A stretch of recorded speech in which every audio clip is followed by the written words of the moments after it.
অবশেষে ব্যবসায়ীদের মধ্যস্থতায় শাটডাউন কর্মসূচি প্রত্যাহার করলেন জাতীয় রাজস্ব বোর্ড এনবিআর-এর কর্মকর্তারা।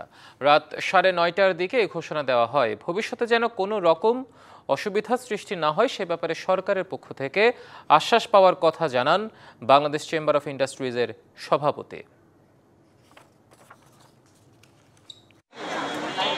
রাজস্ব বোর্ড সংস্কারে এনবিআর 2 ভাগ করে 12ই মে মধ্যরাতে অধ্যাদেশ জারি করে সরকার। সেটি বাতিলের দাবিতে এনবিআর সংস্কার ঐক্য পরিষদের ব্যানারে কলমবিরতি সহ নানা কর্মসূচি দিয়ে আন্দোলনে নামেন কর্মকর্তারা।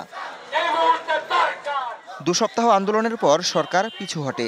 অর্থ মন্ত্রণালয় থেকে প্রজ্ঞাপন জারি করে বলা হয়, এনবিআর আপাতত বিলুপ্ত নয়, বরং বিশেষায়িত প্রতিষ্ঠানের মর্যাদা দিয়ে সব পক্ষের সাথে আলোচনা করে সংস্কার করা হবে।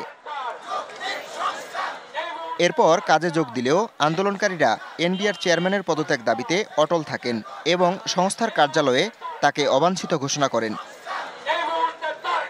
দ্বিতীয় দফায় আবারও গত সপ্তাহ থেকে এনবিআর-এর চেয়ারম্যানের পদত্যাগ সহ 4টি ইস্যুতে আন্দোলনে নামেন রাজস্ব কর্মকর্তারা।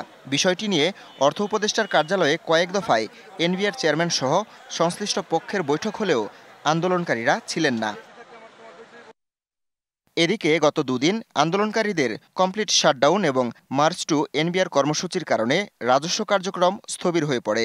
মঙ্গলবার অর্থ উপদেষ্টার সাথে এনবিআর ঐক্য পরিষদের বৈঠক হওয়ার কথা থাকলেও তা এগিয়ে নিয়ে আসা হয় রবিবার। তবে এই বৈঠক হয়নি। জীবনের সব আয়োজন এখানে একসাথে।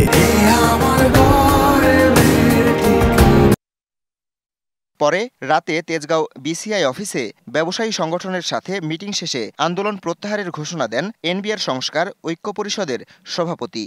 অর্থনীতির বৃহত্তর স্বার্থে এবং জনগণের স্বার্থ বিবেচনায় নিয়ে এনবিআর সংস্কার ঐক্য পরিষদ তাদের কমপ্লিট শাটডাউন এত দ্বারা প্রত্যাহার করেছে। সরকার রাজস্ব ব্যবস্থার সংস্কারে যে 5 সদস্য বিশিষ্ট উপদেষ্টা কমিটি গঠন করেছে তাকে ঐক্য পরিষদ স্বাগত জানায়। ভবিষ্যতে যেন কোনো অসুবিধা সৃষ্টি না হয় সে ব্যাপারে সরকারের পক্ষ থেকে আশ্বাস পাওয়ার কথা জানান বাংলাদেশ চেম্বার অফ ইন্ডাস্ট্রিজের সভাপতি। সরকার আমাদেরকে আশ্বস্ত করেছে যে এই জিনিসগুলি ওনারা বিবেচনার মধ্যে নিচ্ছে এবং সব পক্ষ নিয়েই আগামীতে যাতে কোনো ধরনের আর কোনো প্রবলেম সৃষ্টি না হয় সেটা আমাদেরকে সরকারের তরফ থেকে আশ্বস্ত করেছে, যাতে আমরা ওনাদেরকে আশ্বস্ত করতে পারি। এদিকে এনবিআর-এর কর্মকর্তা কর্মচারীদের কমপ্লিট শাটডাউনে দিনভর স্থবির ছিল সারা দেশের কাস্টমস হাউস এবং শুল্ক স্টেশনগুলো। কর্মবিরতি প্রত্যাহার করায় সচল হয়েছে চট্টগ্রাম সহ দেশের বন্দরগুলো। Habibur Rahman, DBC news desk.